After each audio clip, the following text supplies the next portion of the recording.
सृष्टिहरे प्रसीद प्रसीद मातर्जगतोऽखिलस्य प्रसीद विश्वेश्वरी पाहि विश्वम् स्ववीश्वरी देवी चराचरस्य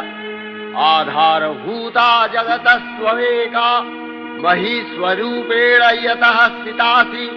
अपां स्वरूपस्थितया तवैतदप्यायते कृष्णम् अलङ्घ्य वीर्ये त्वङ्वैष्णवी शक्तिरनन्तवीर्या विश्वस्य बीजं परमासि माया सम्मोहितं देवि समस्तमेतत् त्वं वै प्रसन्ना भुवि मुक्तिहेतुः विद्याः समस्ताः तव देवि भेदाः स्त्रियः समस्ताः सकला जगत्सु तवैकया पूरितमम्बयैतत् का ते स्तुतिः सद्य परापरोक्तिः सर्वभूता यदा देवी स्वर्गमुक्तिप्रदा